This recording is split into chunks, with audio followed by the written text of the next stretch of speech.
A renúncia sem amor pode produzir o que de mal no indivíduo? O indivíduo que pratica atos de renúncia sem a consciência do amor. Sem a consciência do amor. Normalmente, ou vem amargura quando o cara renuncia sem amor, mas com o acumular do processo de renúncia, se não houver amor, a amargura é inevitável. Caio. É inevitável. Como também o indivíduo que pratica renúncias sem a consciência, sem a decisão consciente de fazer aquilo como um ato, como uma decisão de amor, botando na conta do coisa nenhuma, porque o amor põe na conta do nada. O amor não faz barganhas. O amor não busca os seus próprios interesses. O amor faz porque fazer é bem, fazer é bom, fazer é justo, fazer é o que se tem que praticar. É a sabedoria daquela hora. E quem faz com essa convicção não faz querendo retorno, nem barganhando qualquer coisa. Não faz nem por causa do outro. Você renuncia por causa de você. Não é nem por causa dele a priori, é porque você vai se defender do que, em não havendo renúncia, provocaria conflito, guerra, demanda, angústia, choque, embate. Então, em primeiro lugar, você não está afim de ter razão, você só quer ter, de fato, paz. E por causa de uma consciência que privilegia a paz e a continuidade, você abre mão de razõezinhas imediatas e faz um investimento de sabedoria no outro. Se é com essa consciência de amor, isso faz você crescer, isso te ativa. Ativa dimensões que estavam mortas. Enquanto você não começa a renunciar na vida, tem uma dimensão inteira da tua vida, que é uma dimensão de inteligência e de sabedoria, é uma dimensão de inteligência espiritual. Quando a Bíblia fala de sabedoria, ela está falando de inteligência espiritual. Assim como quando o Novo Testamento fala de evangelho e prática da palavra, ele está falando de inteligência espiritual. Então, se você renuncia com inteligência espiritual e por amor, você vai fazendo síntese, sinapses, aquilo vai se tornando natural. Vai se tornando cada vez menos um esforço primeiro, um exercício. À medida em que você vai praticando, aquilo vai se transformando num modo de ver, num modo de ser proativo na vida. Já é fazendo a renúncia do que não seja vida. Você não renuncia o que é vida. O que é vida, só porque o outro quer a tua vida, você dá a sua vida, não é assim. Mas você renuncia naquilo que, não sendo vida nem essência, pode se transformar todavia num tema de morte, de guerra, de separação e de conflito. Então, o espírito, a inteligência espiritual te ensina a abrir mão de todas as tolices e na existência. Muito pouca coisa não é bobagem, o resto tudo é bobagem. Caio. O pessoal vai para litígio conjugal por bobagem, sai no tapa por bobagem, matam por bobagem, tudo é bobagem. Tudo é idiotice. Raramente eu vejo alguém numa situação que eu diga, meu Deus, esse cara quase não tinha alternativa, ou aparentemente nem tinha. É um drama real. Real, né? Mas na maioria das vezes as pessoas estão fazendo barbaridades porque são só animais com inteligência funcional, mas não tem nenhuma inteligência espiritual, não tem nenhum amor pela sabedoria, só se agarram aos seus direitos mesquinhos e perversos e vão para briga, vão para o tapa, vão para o cacete, vão para tudo. Então, Quando não gera amargura, esse tipo de renúncia, por exemplo, por superioridade moral. Tem gente que diz, eu vou renunciar, mas é para demonstrar a superioridade moral. Superioridade moral. Eu vou renunciar, mas é para mostrar que eu sou grande. Que eu tô além Eu disso. estou além dessas bobagens. Né? Enquanto a caravana passa, os cães ladram, aqueles Eu sou caras. nobre. Sou uma E pessoa também os nobre. snobs da piedade fazem renúncias que vão voltar como supositórios de Itu Volta, cara. nos seus devidos lugares de injeção. Então, explode lá dentro Sei. aquela Ninguém segura. bomba de raiva guardada que vai transformar o cara dentro de algum tempo num vulcão. Meu Deus, cara. Aí ele vai partir para cima daquele que foi o objeto da sua renúncia com cobranças. Sim. E o cara vai dizer, ó, você deu porque quis, fez porque quis, renunciou porque quis, me deixa aqui. Vai para lá com a tua amargura. Mas não há nenhuma vantagem em fazer nada que a gente não faça com a consciência do amor. Porque fazer um ato de renúncia sem amor pode até diminuir as consequências do agravo, ou seja, o outro, porque foi objeto da sua renúncia, vira de costa e não puxa mais a arma para vir para a guerra contra ti. Mas se você não fez por amor, você vai ficar com a vontade enorme de correr com a sua adaga e enfiar nas costas dele toda vez que o vir. Ele vai ser sempre aquele desgraçado por quem você renunciou. De modo que você vai se fazer um mal enorme. Podia se fazer 2 vezes mais mal, que seria não renunciar e ir para a guerra, ferir a ele e se ferir. Tá. Então é um mal menor, mas que todo mundo tem que saber, só é praticado de maneira completamente saudável quando resulta do amor lúcido, da consciência do amor. Que não é sentimento, não é romance, é decisão, é escolha. E é uma escolha de graça que não fica esperando retorno, nem fazendo as contas, nem aguardando a remuneração. Por outro lado, quando você aprende a renunciar, que é uma coisa rara, quanto tempo faz que você não ouve falar em renúncia? Alguém chegar e dizer, não, era meu direito, mas eu renunciei. Quanto tempo faz? Tem muito tempo. Cara, é praticamente algo inexistente, que no tempo da minha avó, do meu avô, era normal. Você falou isso aqui no Papo de Graça, eu comecei a observar. Tem uns 3 meses que você falou isso. Não, tem quase um ano Tem não, que eu cara. falei isso, 3? Pode escrever renúncia, aí que você vai ver. Eu vou olhar, eu vou olhar.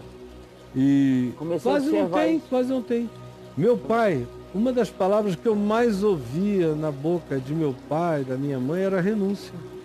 Não, filho, ele não entendeu, o direito é nosso, mas nós vamos renunciar. Porque nós não queremos um problema. Isso já vinha do meu avô, que não era por causa do evangelho, era por causa da sabedoria universal.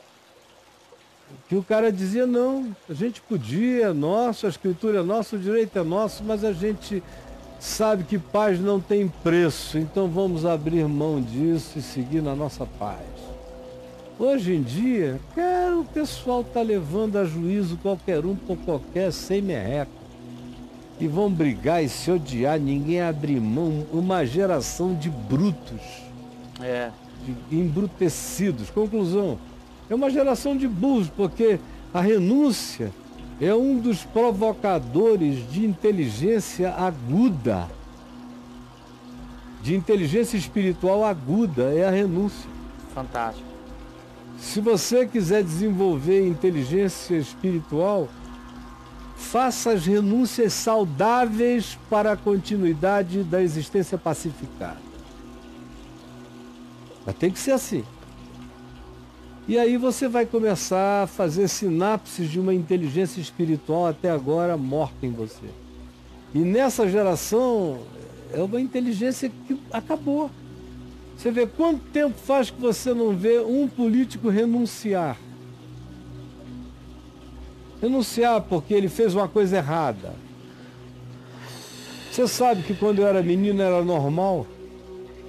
O político era apanhado numa coisa errada. Todo mundo já dizia, vai renunciar. No fim do dia ele renunciava.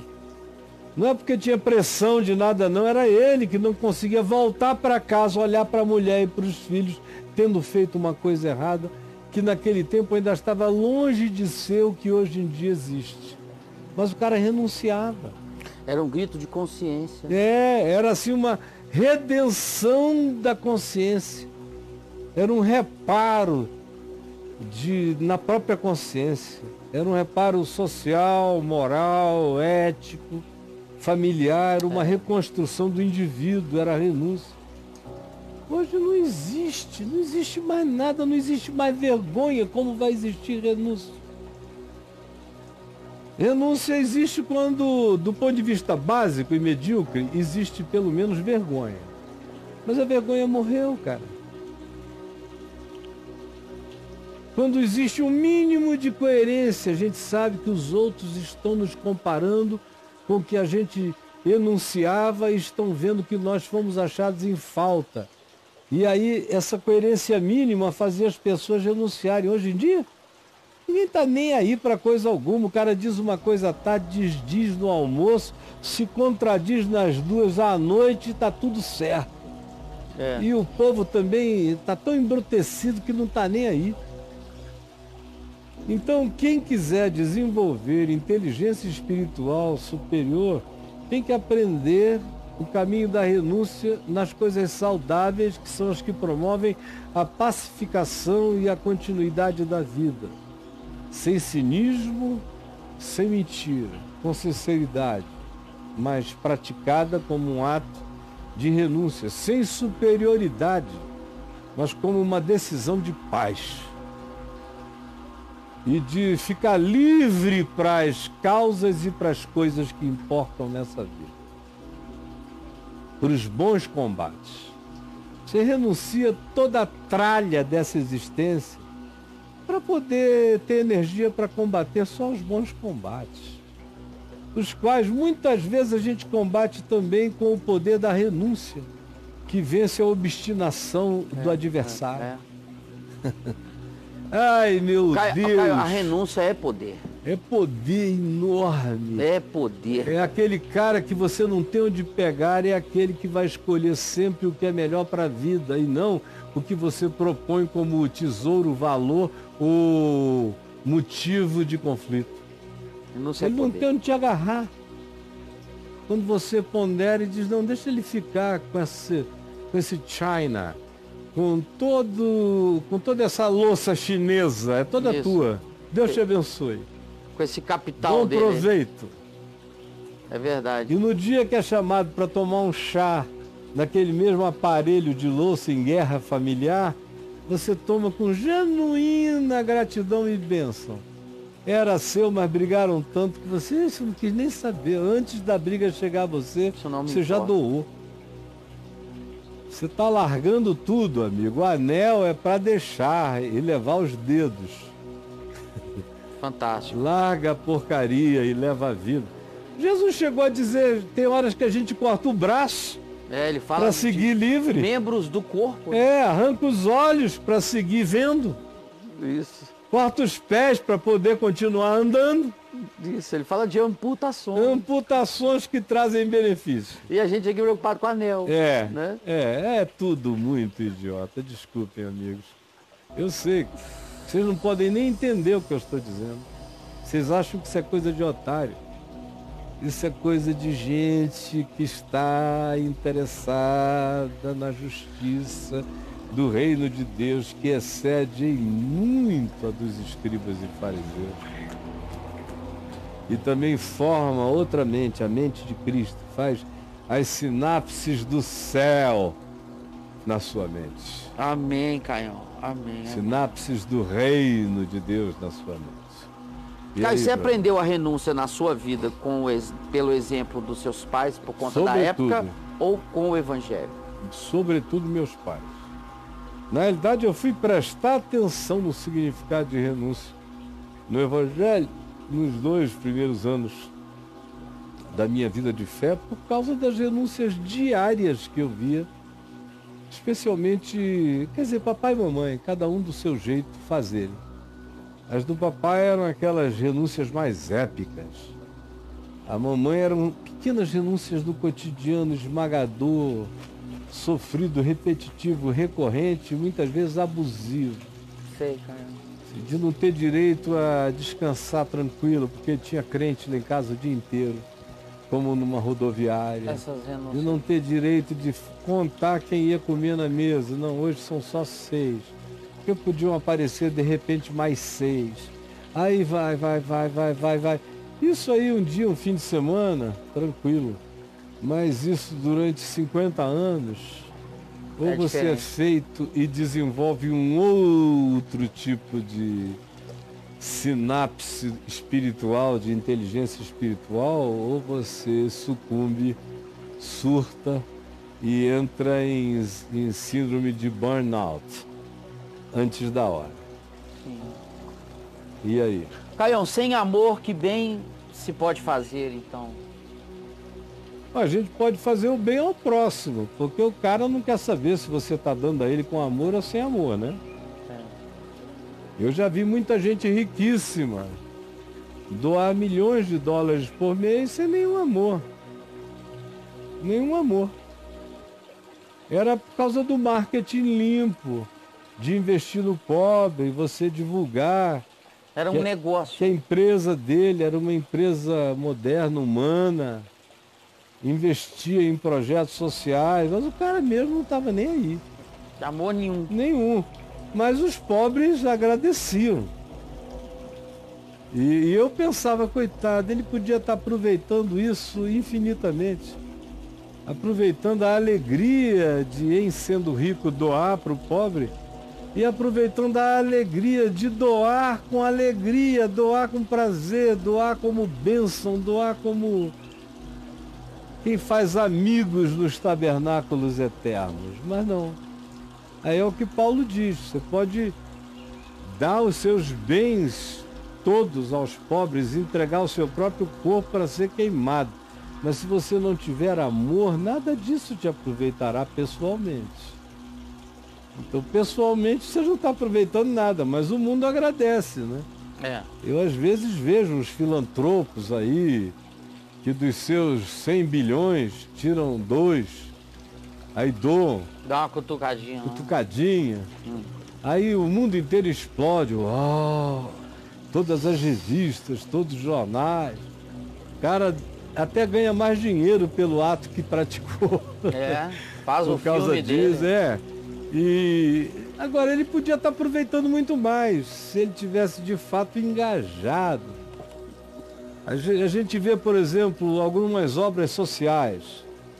Você vê a pessoa sai de casa, atravessa um oceano, se torna conhecida, tem os meios certos na mídia para se autodivulgar naquele trabalho que realiza, mas é só vaidade.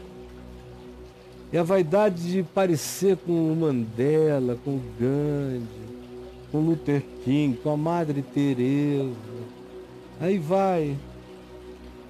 Né? A própria Lady Di, que fazia isso de maneira tão linda, tão charmosa. Acho que pouca gente fez o bem no planeta com tanto charme quanto a Lady Di. A Lady Di mandou bem. Mas também ela tinha suas ambivalências. Às vezes ela ia fazer o bem lá na África para mandar um recado para o Charles, para um amante de quem ela estava terminando, com quem ela estava terminando. Ou seja, tinha muito uso da mídia mundial para mandar uma mensagem pessoal. Agora os pobres não querem saber. As minas foram tiradas de muitos lugares, muitas crianças amputadas foram tratadas. E se ela tivesse feito tudo aquilo, como algumas vezes ela fez, ou seja, com o melhor carinho e espontaneidade, aleluia.